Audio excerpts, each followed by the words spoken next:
आज लेकर आई हूँ पनीर से मिनटों में बनने वाली बहुत ही स्वादिष्ट रेसिपी और झटपट से बन जाती है। इसे 5 से 6 दिन आप स्टोर करके भी रख सकते हैं और साथ में बनाएंगे बाजरे के बहुत ही खस्ता पराठे। तो चलिए स्टार्ट करते हैं। तो आप सभी का बहुत बहुत स्वागत करती हूँ। यहाँ 2 बड़ी लाल मिर्चें ली हैं। जो अचार वाली मिर्चें होती हैं, ये मिर्चें तीखी बिल्कुल भी नहीं होती हैं। 2 बड़े साइज की प्याज ली हैं, 2 टमाटर लिए हैं। तो प्याज यहाँ मैं 1.5 इस्तेमाल कर रही हूँ, 1.5 मैंने अभी साइड में रख दी है। और इन तीनों चीज़ों को रफली काट लेते हैं। इन्हें सभी को मैं अच्छे से धो चुकी हूँ। यदि आपके पास ये लाल मिर्चें नहीं हैं तो आप हरी मिर्चों से इसे बिल्कुल भी मत बनाइएगा, या फिर जो सूखी लाल मिर्चें होती हैं उन्हें पूरी रात भिगो के तब उन मिर्चों का इस्तेमाल कर सकते हैं। यहाँ काफ़ी सारा मैंने लहसुन लिया है। आप देख सकते हैं लहसुन की मात्रा कम या ज़्यादा आप कर सकते हैं। तो अब हमें करना क्या है, इन सारी चीज़ों को मिक्सी जार में ट्रांसफ़र कर लेते हैं।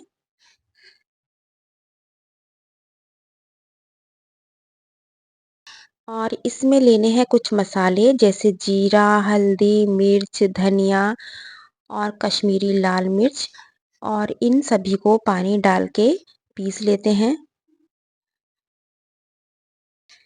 ये देखिएगा कितना बढ़िया से ये पिस गया है और कलर भी बहुत अच्छे से आया है। तो अब रख लेते हैं कढ़ाई, और कढ़ाई में लेना है सरसों का तेल। यदि सर्दियों में आप बनाएं तो इसे सरसों के तेल में बनाइएगा। यदि गर्मियों में आपको बनाना है तो इसे देसी घी में बनाइएगा, और देसी घी भी बहुत सारा लेके बनाइएगा। तो आप देख सकते हैं तेल में बहुत अच्छे से धुआं उठ चुका है। तो इसे अब हमें करना क्या है, किसी भी कलछी की हेल्प से कढ़ाई के चारों तरफ इस तेल को अच्छे से इस तरीके से ग्रीस कर लेते हैं। इससे हमारा मसाला कहीं भी चिपकेगा नहीं। और मसाले को इसमें मिला लेते हैं और इसे अच्छे से मिक्स करके थोड़ा भून लेते हैं। बहुत ही गजब की आज ये ऐसी रेसिपी है जिसे स्टोर करके आप 5 से 6 दिन आराम से खा सकते हैं, और बहुत ही गजब की ये लगती है। हाँ, इसको सब्जी के रूप में यदि बनाना चाहो तो आसानी से बना सकते हैं। वो कैसे बनानी है आगे मैं आपको रेसिपी में पूरा क्लियर करूँगी। तो इसमें लेना है स्वाद अनुसार नमक, और इसे ढक के कम से कम 15 मिनट के लिए पकाना है, और इसे बिल्कुल लो फ्लेम पे पकाना है। तो गैस की फ्लेम लो कर देती हूँ और इसे ढक के पकने के लिए छोड़ देती हूँ। गैस की फ्लेम बिल्कुल लो रखिएगा वरना सारा मसाला जल जाएगा। तो यहाँ जो बाकी की 1.5 प्याज बची थी वो उसे बारीक काट लेते हैं। यहाँ मैं हाथों से प्याज को काट रही हूँ। यदि आप चॉपर में काटना चाहें तो उसमें भी काट सकते हैं। बहुत ज़्यादा एकदम महीन नहीं होनी चाहिए और बहुत ज़्यादा ना मोटी होनी चाहिए, मीडियम साइज की इसे हमें काटना है। तो आप देख सकते हैं सारी प्याज मेरी यहाँ कट चुकी है। तो इसे रखेंगे अभी साइड में, और सबसे पहले इस मसाले को चेक कर लेते हैं। ये मसाला इतना बढ़िया से बन के तैयार हो जाता है। इसे यदि पानी डाल के और पनीर डाल के आप पकाएं तो आपकी पनीर की बहुत ही स्वादिष्ट सब्जी बन जाती है। यदि आप इसमें फ्राई किए हुए एग डाल के पकाएं तब भी आपकी एग करी तैयार हो जाती है। कोई भी सब्जी में इस तरीके से आप इसमें आलू फ्राई करके डालेंगे तो आपके दम आलू बन के तैयार हो जाएंगे। लेकिन मैं यहाँ कोई सब्जी नहीं बना रही हूँ, आज बनाने वाली हूँ लहसुन की बहुत ही स्वादिष्ट चटनी।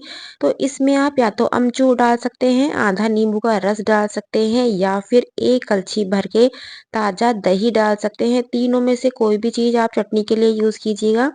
तो ना तो मैं यहाँ अमचूर डाल रही हूँ, ना ही मैं यहाँ नींबू डाल रही हूँ। मुझे दही से ये ज़्यादा स्वादिष्ट लगती है तो इसलिए मैंने यहाँ दही का यूज़ किया है। और दही डाल के भी इसे मिक्स कर लेते हैं, और मिक्स करने के बाद इसे 2 से 3 मिनट फिर से पकाना है।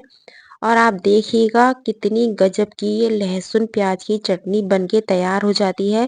तो इसे 2 मिनट और पकने देते हैं, और उतनी देर में यहाँ हम पनीर कस लेते हैं। पनीर आपको बहुत बारीक कद्दूकस में नहीं कसना है, इसलिए मैं आपको थोड़ा ऊपर से दिखा रही हूँ। थोड़ा मोटा कद्दूकस हो तो उसमें ही कसना है।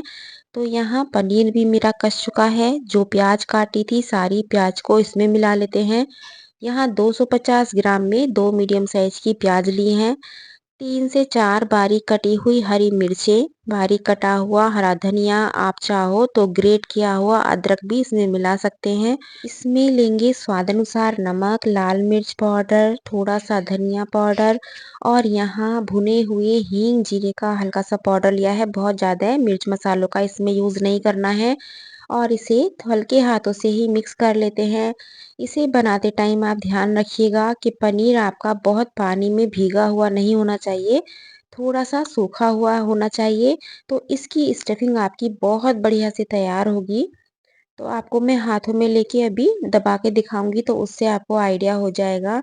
तो ये आपको स्टफिंग इस तरीके से बनानी है, ये देखिएगा। जैसे मैं ये लड्डू बाँधूँगी तो ऐसा नहीं है कि आपस में पनीर चिपक गया है, खिला-खिला है, बिल्कुल फर्स्ट क्लास है। तो आपको इस तरीके से ये पनीर की स्टफिंग तैयार करनी है। इसे किसी बर्तन में ट्रांसफ़र कर लेते हैं और यहाँ लेना है बाजरे का आटा। मैं यहाँ बाजरे का आटा ले रही हूँ, आप मक्का के आटे से या गेहूँ के आटे से भी बना सकते हैं, लेकिन सर्दियों का टाइम है तो मैं मौसम के हिसाब से यहाँ बाजरे का आटा यूज़ कर रही हूँ। हल्का सा नमक डाल के, नॉर्मल पानी डाल के इसका आटा लगा लेते हैं। आटे को कम से कम हमें पानी का छींटा लगाते हुए 1 मिनट के लिए ज़रूर मसलना है। ऐसा ना हो कि हम रोटी पराठा बनाएँ, ये क्रैक हो जाए। तो सबसे पहले यहाँ चटनी देख लेते हैं। आप देख सकते हैं कितनी लाजवाब ये हमारी लहसुन प्याज की चटनी बन के तैयार हुई है। इसे आप 6 दिन के लिए स्टोर करके रख सकते हैं, बिल्कुल भी इसमें स्मेल नहीं होगी और बहुत ही स्वादिष्ट है। कोई सब्ज़ी हो या ना हो, इस चटनी से आप पराठे खा के देखिएगा, आपको मज़ा ही आ जाएगा। तो यहाँ रख लेते हैं तवा और जितनी देर में तवा गरम होता है, आपको करना क्या है, एक प्यारा-सा कमेंट्स करना है कि आप कहाँ से मेरा वीडियो देख रहे हैं और आपको ये चटनी की रेसिपी कैसी लगी है। तो आपको सबसे पहले एक इसका पेड़ा बनाना है और इस पेड़े में इस तरीके से पनीर भरना है। और पनीर भरने के बाद इसे धीरे-धीरे दबाते हुए इसमें कम से कम मैंने 2.5 से 3 चम्मच पनीर लिया है और आप देखिएगा पराठा बिल्कुल नहीं फटेगा और बहुत ही गजब का बनेगा। इसे गोल-गोल घुमाते हुए इस तरीके से आप आराम से बंद कीजिएगा, तो बिल्कुल आपका पराठा एकदम बढ़िया से बनेगा। ये देखिएगा मैं किस तरीके से कर रही हूँ। हल्के हाथों से दबाते हुए इस पेड़े को हथेली पे ही बढ़ाइएगा और चकले पे हल्का सा सूखा आटा लगा के इसको उँगलियों से ही दबाना है, अभी गोल-गोल नहीं घुमाना है।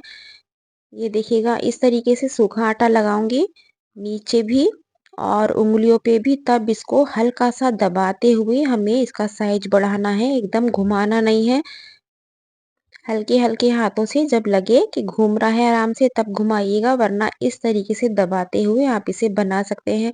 इसमें कोई दिक्कत नहीं है, नहीं घूमता है कोई दिक्कत नहीं है। और पीछे की साइड यदि आटा हल्का-सा ज़्यादा चिपक जाए तो पानी का हाथ इस तरीके से इस पे लगा दीजिएगा, तो बिल्कुल फर्स्ट क्लास ये आपका बन के तैयार हो जाएगा। तो इसे सिकने देते हैं। दूसरा क्या तरीका है? दूसरा और भी आसान है, 2 पेड़े लीजिएगा और पेड़ों को थोड़ा-सा साइज़ इसका इस तरीके से बड़ा कर लीजिएगा और एक पेड़े पे पनीर रखिएगा, जितना आपको पसंद है, 2 चम्मच, 3 चम्मच जितना आसानी से आ जाए।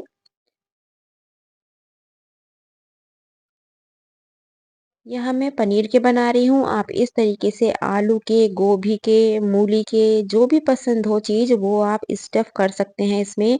और दूसरे वाले पेड़े को इसके ऊपर रखने के बाद इसे हल्के हाथ से दूसरे हाथ पे खिसका के ऊपर उठा लीजिएगा और दोनों पेड़ों को इस तरीके से जॉइंट कर दीजिएगा।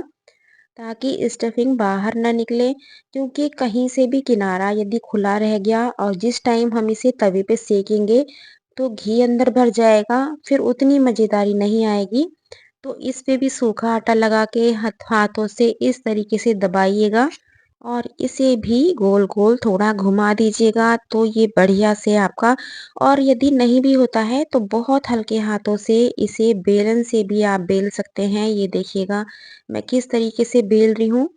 हल्का-हल्का घुमाइएगा और बेलन चला दीजिएगा, तब भी ये बढ़िया, क्योंकि मक्का की रोटी और बाजरे की रोटी थोड़ा दिक्कत से बनती है। उसमें लोच नहीं होता है, क्योंकि गेहूँ से बनाओगे तो कोई टेंशन नहीं है, उसे कैसे भी खींच के उल्टा-सीधा बेलोगे तो भी वो बिल जाएगा, लेकिन बाजरे का ऐसा नहीं होता है। इसे आप सरसों के तेल से, देसी घी से या मक्खन से बनाइएगा, और सही बताऊँ तो इसे देसी घी से सेकिएगा। बाजरे की जो रोटी या पराठा होता है वो देसी घी से ही सेकने में उसकी मज़ेदारी रहती है। तो यहाँ एक और बता देती हूँ किस तरीके से भरना है। बिल्कुल किनारे-किनारे इसको गोल-गोल घुमाते जाएँगे और इसे बिल्कुल आराम से जॉइंट कर देंगे। बहुत ही आसान तरीके से बन जाता है। आपने यदि आज तक नहीं बनाए हैं तो आप ज़रूर बनाइएगा, कोई टेंशन नहीं है, नहीं बनेगा। हल्का-फुल्का फर्स्ट बार में फटेगा तो कोई दिक्कत नहीं है, लेकिन सेकंड बार में बढ़िया से बन जाएगा। और इस तरीके से मेरा पूरा वीडियो देख के बनाएँगे तो आपका पराठा बिल्कुल भी नहीं फटेगा। तो आप जल्दी-जल्दी से क्या करना है, एक प्यारा-सा कमेंट्स करना है कि आप कहाँ से मेरा वीडियो देख रहे हैं और आपको आज की रेसिपी कैसी लगी है। तो ये देखिएगा, मैं हाथ से हल्के-हल्के से बढ़ाती हूँ और फिर सूखा आटा लगा के इसे चकले पे ही घुमा देती हूँ। तो यहाँ पराठा भी मेरा सिकने वाला है, इसे अभी मैं आपको तोड़ के भी दिखाऊँगी और चटनी दिखाऊँगी ठंडी होने के बाद क्या रिज़ल्ट आता है, क्या कलर आता है चटनी का। तो ये देखिएगा, आराम से बिल जाता है। मैंने आज यहाँ पराठे बनाए हैं। आप इस तरीके से कचौरी भी बना के तैयार कर सकते हैं, लेकिन कचौरी बनाने से पहले एक बार पराठा ज़रूर बना के देखिएगा, क्योंकि कचौरी में यदि कचौरी फट गई आपकी तो सारा घी भर जाएगा। इसलिए एक बार पराठा अच्छे से बना लो तब इसको कचौरी को बनाइएगा। तो यहाँ एकदम कुरकुरा करके हमने पराठे को सेक लिया है और सारे ही पराठे हमारे बनने वाले हैं और फिर करते हैं प्लेटिंग। मुझे थोड़ी-सी अपनी चॉइस भी बताइएगा, आप सर्दियों में क्या पसंद करते हैं? तो मैं वही रेसिपी आप लोगों से शेयर करने की कोशिश करूँगी, क्योंकि हमारे यहाँ जो भी बनता है मैं आप लोगों से उसकी रेसिपी शेयर करती हूँ। यदि आपको किस चीज़ की वीडियो देखनी है वो आप मुझे कमेंट्स बॉक्स में लिख सकते हैं, और इसे बटर से सेकेंगे तो भी ये बहुत स्वादिष्ट लगता है। सर्दियों के दिनों में तो कोई भी पराठा हो वो मक्खन से खाने में भी अच्छा लगता है और सेकने में भी बहुत ही बढ़िया से उसका कलर आता है। तो चलिए इसे बटर से भी सेक लेते हैं।